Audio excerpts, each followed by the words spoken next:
السلام علیکم ورحمت الله وبرکاتو. په دې هیله چې تر دې دمه به روغ جوړ او خوشحاله وئ. مسعود یم او تاسو ته د نهم ټولګي فیزیک په تدریس باندې پیل کوم په دې هیله چې تر پایه به مو ملتیا وکړئ. قدرمنو لیدونکو او اوریدونکو، په ځانګړي ډول د نهم ټولګي د فیزیک مضمون زده کوونکو، نهم ټولګي لومړی فصل په تیر درس کې تدریس شوی دی او چې په هغې کې حرکتونه تر بحث او څېړنې لاندې نیول شوي وو. په دوهم فصل کې زموږ موضوعات چې دي اهتزاز او څپې دي. اوس موږ په اهتزازي حرکتونو باندې بحث کوو. یعنی په طبیعت کې اهتزازي حرکتونه یا خوځښتونه شته چې طبیعت ته لا ښکلا ورکوي. په دې اهتزازي حرکتونو کې منظم اهتزازي حرکتونه دي، غیر منظم اهتزازي حرکتونه دي. د اهتزازي حرکتونو ځانګړتیاوې دي. په هغې ځانګړتیاوو کې بعد دی، امپلیتود دی، مکمل اهتزاز دی، د اهتزاز فریکونسي ده، د اهتزاز پیریود دی، د ساده رقاصې فرمول دی چې ټي مساوي کېږي 2 پای ضرب ال پر جي د جذر لاندې. راځو لومړی په اهتزازي حرکتونو باندې بحث کوو.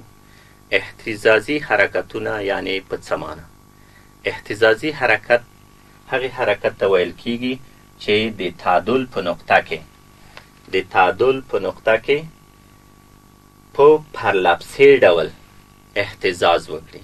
یعنی اهتزازي حرکت هغه حرکت دی چې د تعادل په دواړو خواو کې د تعادل نقطه دغه ده، دا یوه خوا ده او دا یې بله خوا ده. یعنی فرض کوو یوه ګلوله ده، د تعادل حالت نه یې وباسو، بیرته یې خوشي کوو، د ا نقطې ته ځي، بیا د هغې نه د بي نقطې ته ځي. دغه حرکتونه د اهتزازي حرکتونو په نوم یادیږي. اهتزازي حرکتونه بیا په 2 ډوله دي: منظم اهتزازي حرکتونه او غیر منظم اهتزازي حرکتونه. تاسو په خپل چاپیریال کې منظم اهتزازي حرکتونه لیدلی وي، لکه زانګو.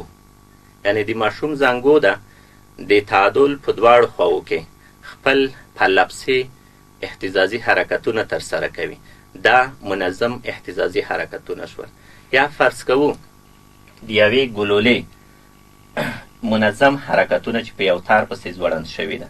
یوه فلزي ګلوله ده، په یو تار پسې تړل شوي ده، د تعادل په 2 نقطو کې یعنی په پرلپسې ډول یو منظم اهتزازي حرکت ترسره کوي. دا اهتزازي حرکتونه دي خو په منظم ډول. موږ ګورو چې په طبیعت کې غیر منظم اهتزازي حرکتونه هم شته، لکه د باد په الوزېدو سره د ونو پاڼې په اهتزاز راځي، په رپېدو راځي. دا یو په غیر منظم ډول خپل اهتزازونه ترسره کوي. د افغانستان د ملي بیرغ رپېدنه دا هم یو اهتزازي حرکت دی او دغه یو غیر منظم اهتزازي حرکت دی. راځو د اهتزازي حرکتونو ځانګړتیاو ته. یعنی په اهتزازي حرکتونو کې ګورئ که چیرې دغه د او نقطه شي او دا د ا نقطه شي، دا د سی نقطه فرض کوو یعنی مرکز دی، او دا د بی نقطه شي. او دلته هم د او پر ځای که چیرې موږ د ا نقطه په نظر کې ونیسو. یو جسم دی د تعادل په حالت کې دی، یعنی ځوړند شوی ده، دلته په یو میخ پسې دا تار دی، مزی دی، او دلته د اوسپنې یوه ګلوله پسې ځوړند شوې ده. دغه ګلوله کله چې مونږ په یوه کیفي اندازه حرکت ورکړو، یعنی دغه ګلوله دې ځای ته راشي، فرض کو دا د ا یوه نقطه شوه، او کیدای شي دا ګلوله تر دې ځای پورې خپل اهتزاز ترسره کړي، یعنی خپل اهتزازي حرکت ترسره کړي. که چیرې دې ته موږ د بي نقطه وایو، دغه د تعادل په اطرافو کې، د تعادل په خواوشاو کې دغه د ای تر موقعیته د یوې ګلولې حرکت دا په خپله یو بعد دی، یو اړخ دی. دې ته موږ یعنی یو بود ویلی شو. که چیرې دلته شي بیا هم یو بود ویل کېږي ورته.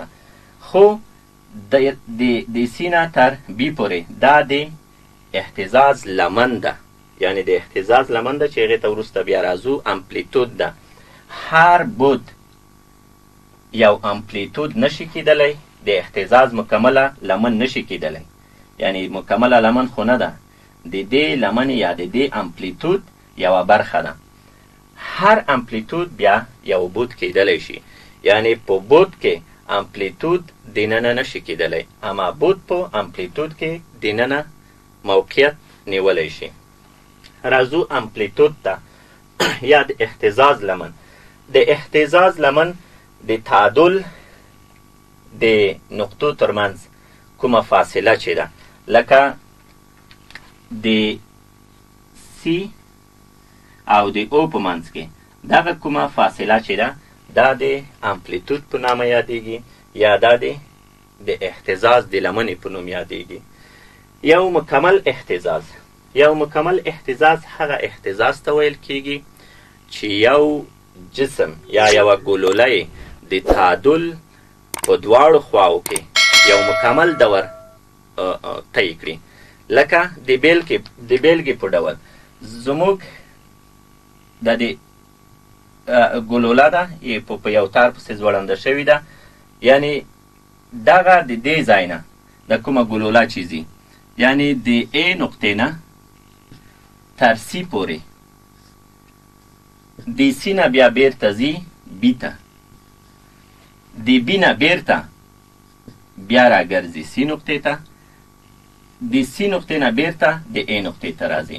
دا په خپله یو مکمل اهتزاز دی، یعنی د ای نقطې نه یو جسم په حرکت پیل کوي، په اهتزازي حرکت باندې سی نقطې ته راځي، د سی نه بیرته ځي بي ته، د بي نه بیرته راځي سی ته، د سی نه بیرته راځي ای ته. دغې ته یو امپلیتود یا دغې ته یو مکمل اهتزاز ویل کیږي. یعنی مکمل اهتزاز د ای نه تر سی ته، د سی نه تر بي، ای بي نه سی او د سی نه ای ته، دا یو مکمل اهتزاز دی. فرض کوو یوه ګلوله لرو، ګلوله د تعادل له حالته وباسو، دلته یې راولو. کله مو چې پرېښوده دا یو اهتزازي حرکت کی، د دې ځای نه ځي تر دې ځای پورې، کله چې دې ځای ته راشي دغه یو مکمل اهتزاز شو. راځو د اهتزاز فریکونسي ته. د اهتزاز فریکونسي په څه معنی؟ دا په دې معنی که چیرې موږ د اهتزازونو شمیر په یوه سکند کې محاسبه کړو، یعنی حساب یې کړو، دغې نسبت ته یعنی د اهتزازونو شمیر، یعنی د ای نه بي ته، بي نه بیرته ای ته، دا یو اهتزاز، بل اهتزاز، بل اهتزاز، یعنی ان ځله اهتزازونه. دغه که چیرې په سکند باندې وویشو دا په خپله د اهتزاز فریکونسي ده چې بیا په عمل کې انشاءالله تر بحث لاندې نیسو. اهتزاز پریود. د اهتزاز پریود په څه معنی؟ اهتزاز پریود په دې معنی یو جسم دی د ای نقطې نه سی ته راځي، د سی نه بي ته، د بي نه سی ته او د سی نه ای ته، یعنی یو مکمل اهتزاز. یو مکمل اهتزاز کله چې طی شو په یوه وخت کې طی کیږي. دغه د وخت موده یا پریود دا عبارت له پریود نه ده چې فرمول یې په دې ډول ده ټي مساوي کیږي، یعنی وخت پر ان باندې، یعنی په یو مکمل اهتزاز چې ترسره شو هغه وخت چې کوم دغه اهتزاز پکې سرته رسېدلی دی دا د پریود نه عبارت دی. راځو د ساده رقاصې فرمول ته. د ساده رقاصې فرمول د نم ټولګي په فیزیک کې شته، هلته یو مثال هم پکې ورکړی دی. ټي مساوي کیږي 2 پای ضرب ال پر جي د جذر لاندې. د دې فرمول د ثبوت لپاره یو څو طریقې شته او زه په هغه طریقه دلته علاوم چې تاسو ته په اسانۍ سره تمام شي. هغه فرموله دلته چې موږ کله په بحث کې نیسو، هغه فرموله موږ لرو چې جی مساوي کیږي. د دې رابطې په اساس موږ دا ثبتولی شو. جی مساوي کیږي 4 پای مربع ضرب ال پر جی پر टी باندې پر टी مربع باندې. د دې فرمولې په اساس مونږ کولی شو چې دغه رابطه په لاس راوړو.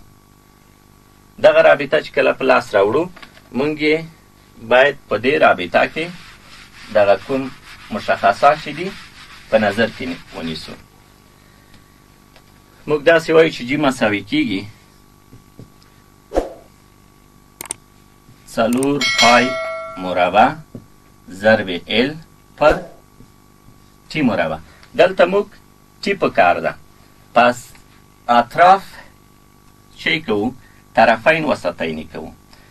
هر هغه عدد چې مخرج نه لري مخرج یو دی، یا هر هغه مساوات چې مخرج نه لري مخرج یو دی. طرفین وسطین کله چې دا کوو، یعنی جی ضرب टी مربع دا مساوي کیږي. یو په دې کې ضربو 4 پای مربع ضرب ال. پس لیدې ځایه موږ टी په کار ده. टी مربع د موږ مساوي کیږي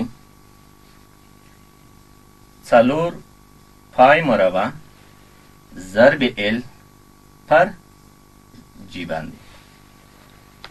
دلته ګورو چې टी مربع شتون لري او دلته هم پای مربع شتون لري. که د مساواتو د دواړو خواو مربع جذر ونیسو، نو موږ بیا لرو پس لیدې ځایه टी مربع مساوي ده 4 پای مربع ضرب ال پر جی د دویم جذر لاندې. پس لیدې ځایه टी مساوي کیږي د टी مربع د جذر له درجه سره خلاصیږي، یعنی टी به مساوي شي د 2 جذر د 4 جذر 2 ده، او دغه هم د جذر له درجه سره خلاصیږي پای ضرب ال او بخی د جذر لاندې ال پر جی باندې. په دې ډول مونږ کولی شو چې دغه فرمول په لاس راوړو، یعنی टी مساوي کیږي 2 پای ضرب ال پر جی د جذر لاندې. دا مساوي لا دې سره ده. دا د ساده رقاصې فرمول ده چې د نم ټولګي په فیزیک کې شتون لري. راځو چې دلته دغه معلوماتو باندې بحث وکړو چې टी شی ده، پای شی ده، ال شی ده، جی شی ده. په دې باندې به موږ تاسو بحث وکړو.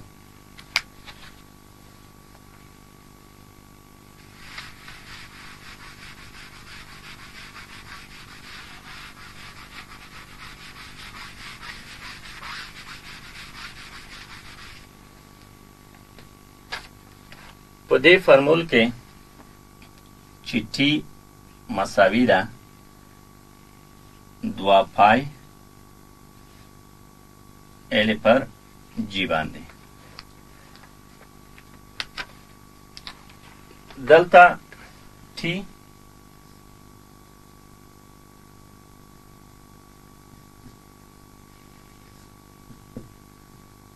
پیریود دی، یعنی टी هغه وخت دی چې یو مکمل اهتزازي حرکت په هغې کې سر ته رسیږي.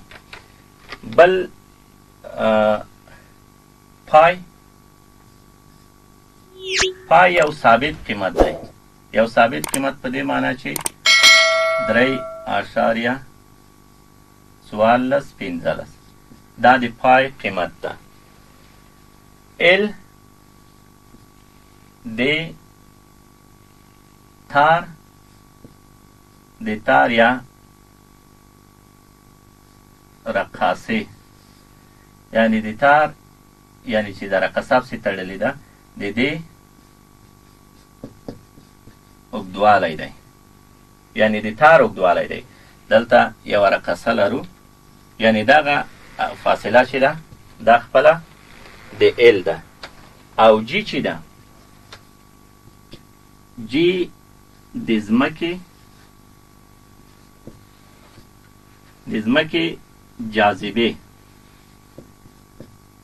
جاذبې تعجیل دی یعنی د ځمکې جاذبې تعجیل چې دی د ګریویټیشن چې ورته وایي دا مساوي کیږي 9.81 متر پر سکند مربع دا تقریبا مساوي ده